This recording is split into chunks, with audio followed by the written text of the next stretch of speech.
Hi, I'm Harrye Frowen of the Cardiff Model Engineering Society, and this is the Lion that I've now spent 4,322 hours constructing. Started in June of 2004 with the kind assistance of John Hawley, which is the engineer who was responsible for doing the full-size drawings, which can be seen in the Liverpool Museum of Science. The full-size locomotive is also in the Liverpool Museum, and it's well worth a visit to see this very old locomotive. It's 175 years old next year, built in 1838 by Todd, Kitson and Laird, and this is as true a replica in model form that I believe can be achieved. If I can just show you some of the actual details which have now been achieved and are in casting form.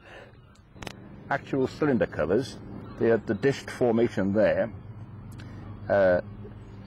Although the tap is actually closed off at this moment in time because they haven't been made. But again, it's as close as I can get to what's available on the full-size one. Even the little taper pin there to hold that door closed. Because when they clean the actual smoke box out, they have to remove that and then take all the soot and all the bits and debris and one thing and another out. We'll now take a look inside the smoke box, and you can see the two cylinder blocks down inside here.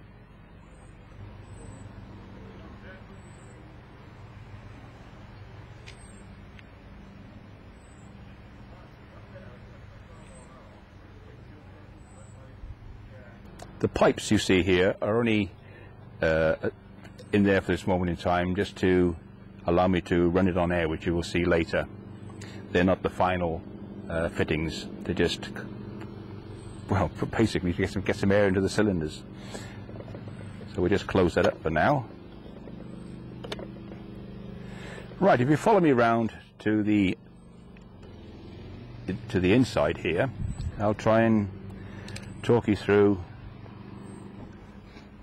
The conrod you see here is very, very strange. It has three wedges, two outside, one in the middle. Now, why they built this design in 1830, I'll never know. But obviously they did, and it adjusts the bearing. The bearing is actually split in two. So by tightening the center one, it closes the bearing up and takes away the slack. Right, I'm now going to lift the loco up just to show you what we have underneath. And if I can just show you, which is very, you'll have to come in a bit closer. You'll see the adjusters are just there.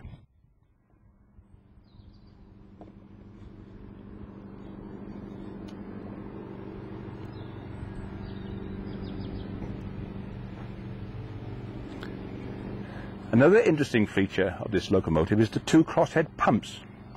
Now again, you can see these here, and these would have been made by a pattern maker to produce castings. Most of this locomotive is constructed with castings, so they must have had an army of pattern makers in 1838.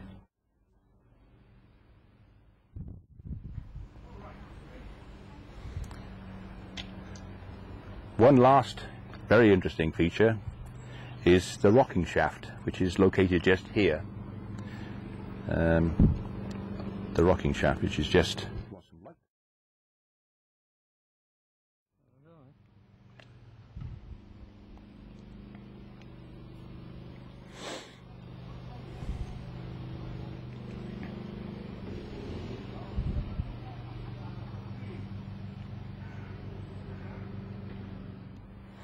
again, these would have been made by a pattern maker. He would make the pattern of the actual wagon banana, send along to the foundry, and the foundry then would produce the casting for the wagon banana, as we call it in old locomotive committee circles. Right, we'll now run it on air so you can see the actual mechanics of the thing. Okay, here we go.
We've now moved on 3 months since the last time that we had a film of the lion, and this is the stage we're at the present time.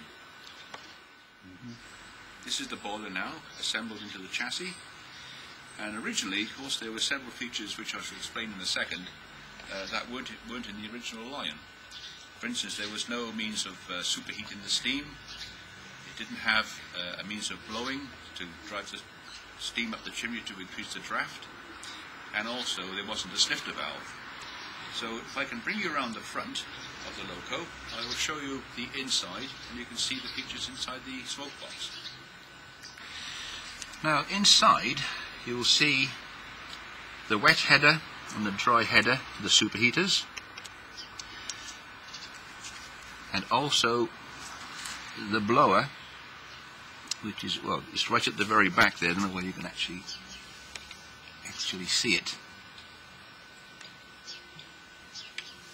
It's a bit mucky in here, but the pipe comes coming up from there to around the top of the stack, the blast pipe, and it's just on the top of there.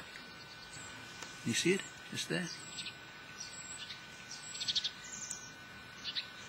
And the snifter is just tucked in on the side of there, and it's hidden because you can just underneath the bracket on the outside.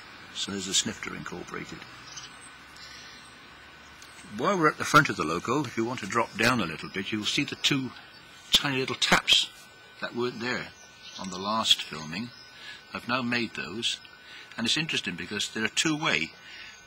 Forward is to drain the cylinders, and upwards a bulk of tallow would have been placed in the top, and that was the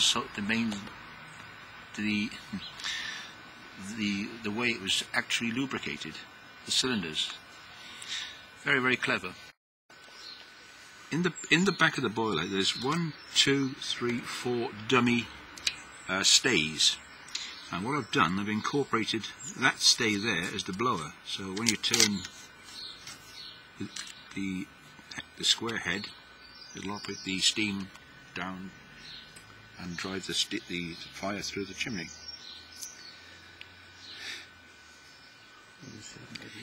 Another interesting feature, this is a trevithick regulator. It draws back because that's angled there, you see.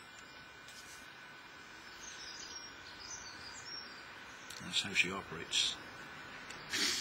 This is a trevithick regulator, and because it's anchored on the two pins there at an angle, it draws the regulator out and it closes the other way. Very interesting.